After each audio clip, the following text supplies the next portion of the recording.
Now, Deputy Energy Minister Andrew Japap Mesa has confirmed rumors that Cabinet has ordered the Finance Minister to withdraw the VAT on electricity consumption following demands of Labour and the general public. Despite this, Organised Labour is lacing its boot to roll out a series of actions aimed at forcing government to totally withdraw the 15% VAT on electricity consumption. They'll be meeting today in the Ashanti Regional Capital to strategize on a plan which they say will lead to a total shutdown of the economy once it sets it in motion.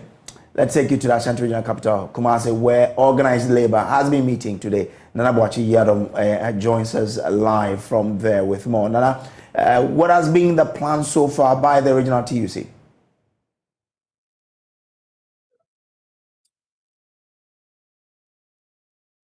Well, the regional TUC did meet today to strategize ahead of the February 13th protest. This protest, according to the TUC, is to make sure that government does not implement the 15% VAT on electricity consumption. Well, a lot of things did come up today during the meeting or during the engagement with members of the TUC and Organised Labour. Well, the concerns from members were taken with regards to the protest. The engagement with the Ghana Police Service head office in the Ashanti region was also considered. Route on the protest day and where they should be going and where they should end the protest was also a major concern today when the union did meet at the regional TUC office in the Ashanti region. In the first place, the TUC spoke about the need for government to withdraw the 15% value-added tax on electricity consumption. Members did contribute to the need for government to withdraw this tax. Well, it looks as if it is not just going to be about the VAT on electricity consumption when you come to the Ashanti region, because members also did raise concern about the emission levy, which government is also seeking to implement. And also, they did strategize on their roots in the Ashanti region with regards to the 13th February protest. The concerns were with where the members or the union should be using with regards to this protest, which is coming off on the February 13th. Well, they will pass through the principal streets of Kumasi, not forgetting Kejetia, the central business district of the Ashanti region, and also pass through the Kumasi Metropolitan Assembly. The union is also seeking to pass through the Ashanti Regional Coordinating Council, where they would draw the curtains, where they would submit a petition to the Ashanti Regional Minister Simon Osei Mensah. And so today it has all been about their strategy with regards to the February 13th protest scheduled by the Trade Union Congress in the Ashanti region. Grace. What was the response of the Regional Police Command after their engagement? Well, the Regional Police Command was quite concerned about the numbers, looking at the day, which is 13th February, being a working day. It's a Tuesday, and so it was so much of a concern to the Regional Police Command, looking at how the protest is going to be carried out in the Ashanti region. Well, they did ask the TUC put up strategies to ensure that the protest is as peaceful as it can be, to make sure that nobody is affected, and to also make sure that it does not really affect trading in Kumasi, especially at the central business district. But then they did assure them of tight security on the 13th of February.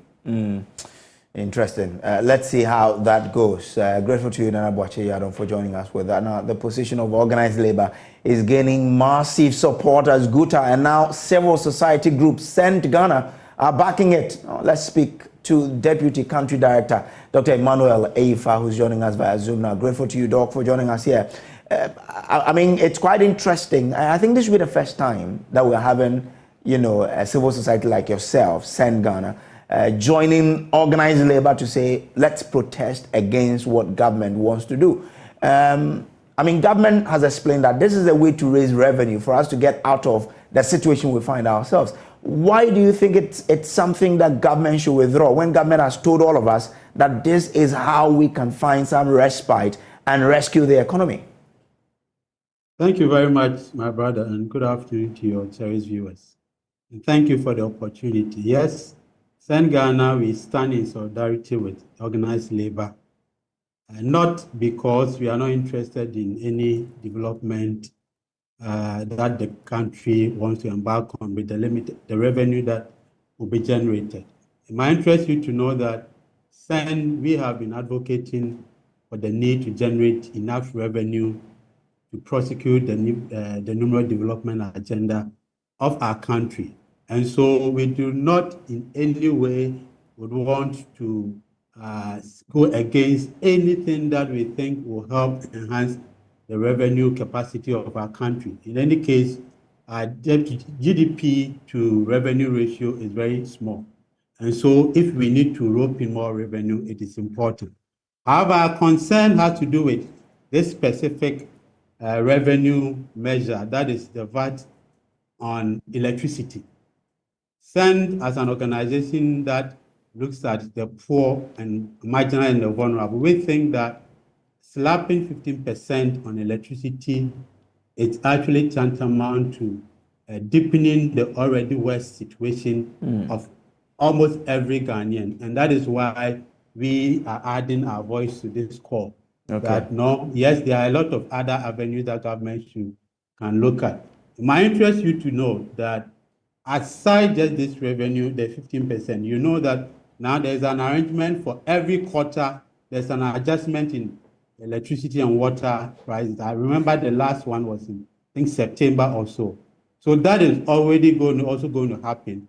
And when it happens already, you are putting 15% VAT on electricity. Is going to deepen the already worsening situation. And that is why we think that government need to look at other alternatives. For us, we always want to provide other alternatives. Yes, your colleague indicated we are having about 4.4 billion out of this. That is the expectation.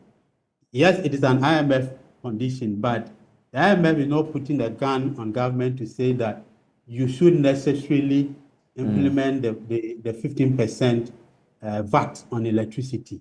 There are other alternatives. One alternative, we've been talking so much about the huge tax exemptions. It runs about 5 billion Ghana cedis a year. It's estimated. If we have to try to reduce the excessive tax exemption, that is going to be an option. We've been talking about road tolls for God knows when.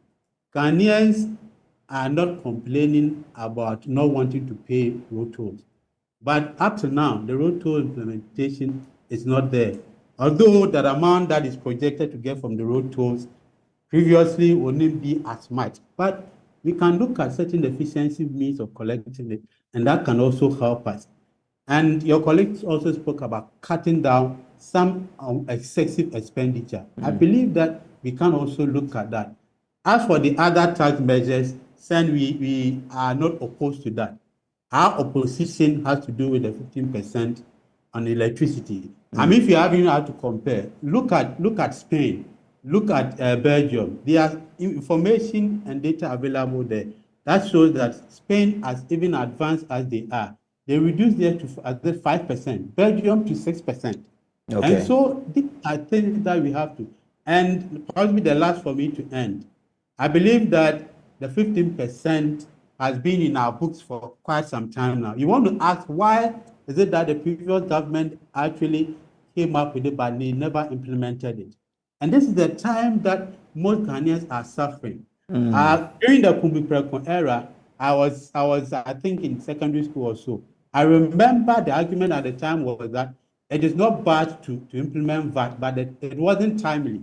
The time was not good. And I believe that it hasn't changed. Considering the challenges that we find ourselves now, I believe if the president is listening, the finance minister is listening, we should look back at the Kumbi days where we thought that it wasn't right to implement the entire value-added tax. Now, we are not saying cancel the VAT, but what we are saying is that it would not inure to the benefit of the poor and marginalized Ghanaians. But you make a point there that, I mean, we are in tough times. The government has looked at the thing and it's saying that the way to get out of this tough time is for us to, share the burden. And when it comes to sharing the burden, this is one of the ways. So if this is going to take us off the wood and bring us to the period where we would all enjoy it, why not embrace it? So yes, we appreciate that we are in tough time. That is why I said that we do not oppose some of the other tax handles that we are looking at. The point is that all these tough measures that we are going through, it is to help the ordinary Ghanaian. I believe you wouldn't want to wait until all of us die before you think that, yes, we are implementing measures to help us, and so that should be it. All we are saying is that, yes, it is important, but you do not deepen the already bad situation that people find themselves in. Okay. This, we are talking about livelihoods. That is exactly what we are talking about. Except, I think, made some good analysis that suggested that it is just about 5% out of the 30% lifeline consumers who are not going to be affected. And so it is important that government looks at this. There are principles of flapping of taxation. And of course, you have to look at the cost should not even be more than what you're going to get. And cost is not just about fiscally as you see it. If you are going to cost the livelihood of other people, I don't think that is what we have to look at. Yes, you can do most of the other taxes that are, the game tax, I have no problem with it. Same, we don't have no problem with that. We have no problem with the other tax handle. But for electricity, if you are taxing 15%, it is going to be dire for most ordinary. In fact, not just the ordinary Ghanaian, even most middle level people, it's going to be difficult for us to pay. And more so now, even the light does not even stay on regularly. You are already taxing me, and the light is also even not regular. So people, we have to even look at alternative sources. So please, we want government to listen, and we don't really want to hear about the rumors. Minister for Finance should officially come and announce, or the president should officially come and announce. Thank you. Interesting. So everybody wants the finance minister or government itself to announce that they have. Do stay with me because there's much more coming in on that regard. Let's now engage tax expert Timori Boy, who's also joined us via Zoom here. Timori, so you do understand the taxation regime we do find ourselves. A lot of people, and I'm sure you might also share in the thought, think that, well, we're not in good time for you to be taxing. But with your own understanding, are we not, or is the government wrong to be taxing us at this time when we want to get out of the woods?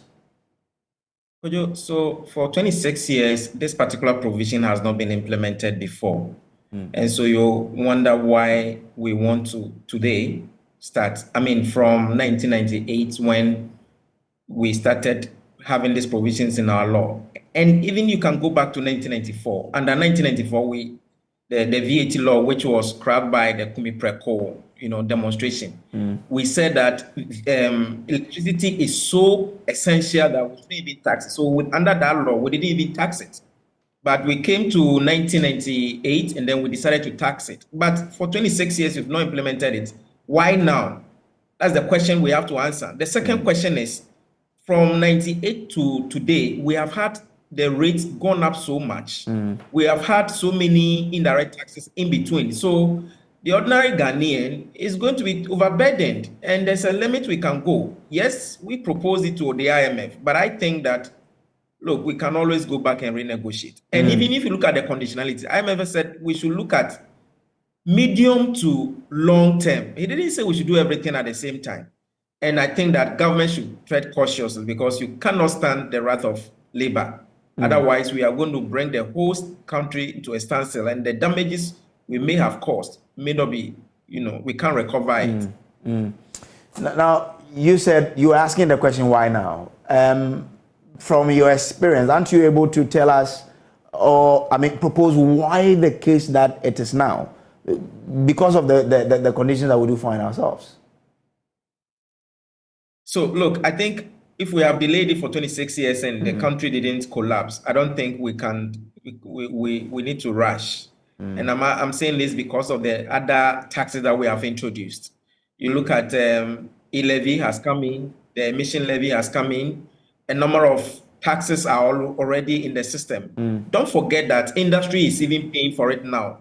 And if industry pays for the VAT, they pass it on to the consumer. So indirectly, whatever you buy, you have some form of element of the input that the industry people are paying. So The question is, if IMF says that we need to increase our domestic tax revenue, why don't we focus on other areas? For example, it is said that ECG has over close to 30%, commercial loss and technical losses. Why don't you focus on those ones and then try to minimize it? The negative effect is that if you make power so expensive, people are going to steal it the more.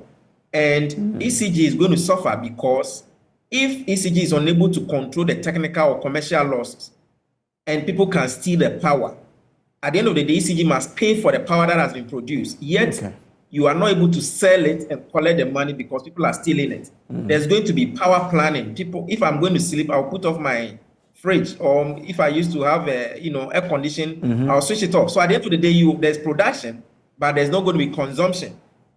If 52% of the power you produce is consumed in our household, and you want to make it expensive, yet people are stealing it, then there's a problem.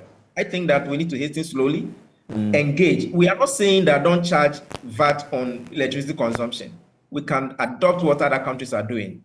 We can reduce it, maybe 5%.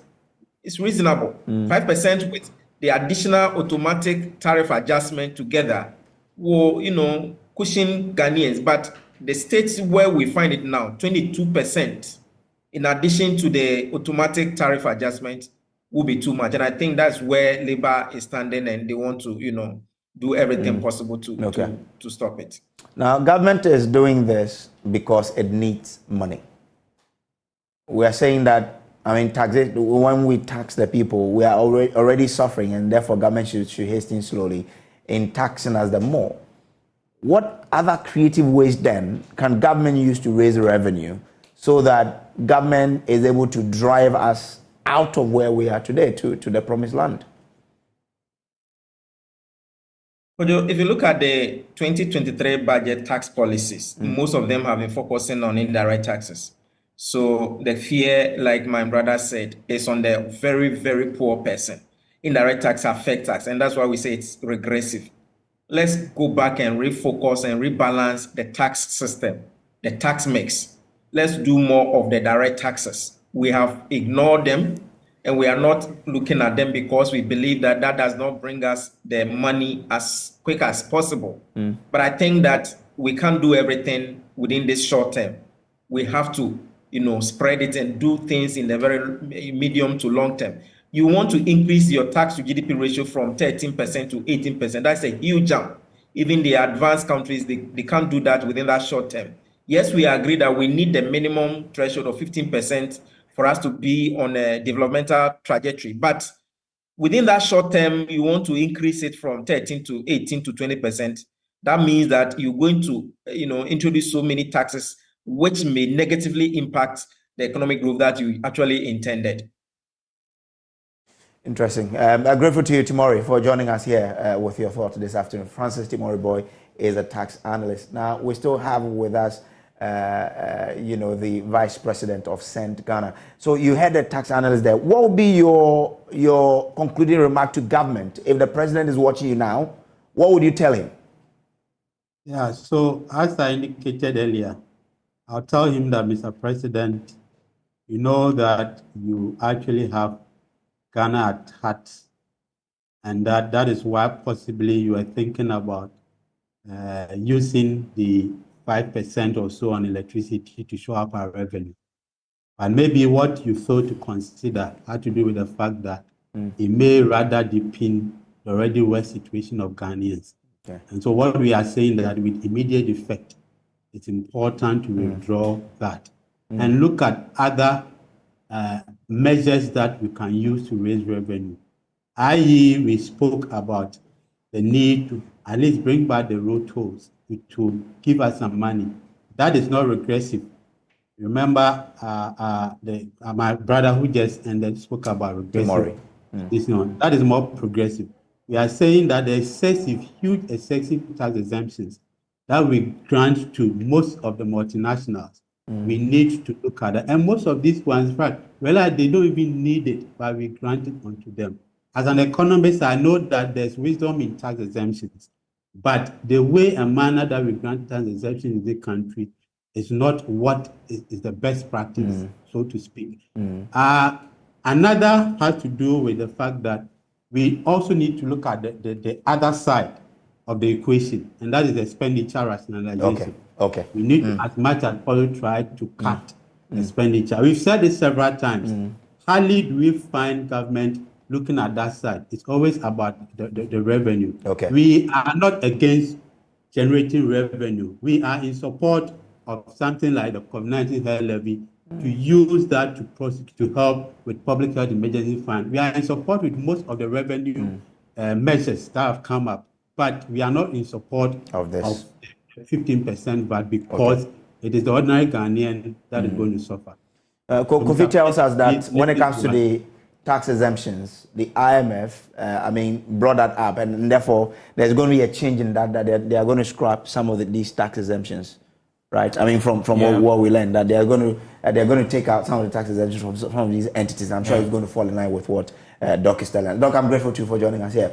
Kofi, just before I leave you, you were able to point out yesterday how much the new tax will mean to the consumers. Let's look at the impact of this VAT. So I'm really concerned because if you look at Ghana's demographics, about 20% of the country's population live in compound houses, and these compound houses, most of them share a common meter. So these people are vulnerable, but together they consume power that does not fall within the lifeline. So already they are paying more. Okay. So you find those people that we need to really target who live in kiosks because their structure is not well, structured. They cannot go for meter. They tap meter from other houses. So combined, they are consuming more than the 30 kilowatts hour per month. You get it? Now, if you look at all of these people, they are the ones who are now being asked to use the prepaid meters, and they are paying. Most of the houses use 1 meter. They buy prepaid, let's say 50 cedis every 3 days or every week. And these are the people we are asking to pay. These are the people who are also the vulnerable people. Okay. So yesterday we did the computation and how much you are likely to pay. So if you buy prepaid worth of, let's say, 50 cedis, if the VAT is introduced, be ready to pay 60 cedis, 95 pesos. 50 to 60 cedis, 95 pesos. Okay. If you consume 100 cedis, be ready to pay 121 cedis, 90 pesos. If you are spending 200 cedis, be ready to pay 243 cedis, 80 pesos. So it means around 44 cedis. Absolutely. Addition to how much you used to pay. 500 cedis, be ready to pay 610 cedis. And those in the bigger bracket, let's say 1,000 cedis, be ready to pay 1,200 cedis. Well, that's actually the so implication. what Francis said there in terms of people rationing the usage of power may start coming in, because if I put on my air condition when I'm sleeping, I may probably open the windows and then put the air conditioner off. The power that we consume also we produce, we must consume. Yeah. Remember that excess capacity alone costs Ghana every year more than $500 million. So we need to let people use the light. If we don't use it, excess capacity will also go up. It's an interesting discussion. Now, we understand that the cabinet has directed that the finance minister suspends this and meet organized labor over. We don't know whether cabinet is about the total scrapping of this VAT, but it's an interesting development that we'll be keeping an eye on, and Trust Joy News will bring that to you. This is still The Pulse here on this channel. We'll take a quick break. We'll be back. Do stay.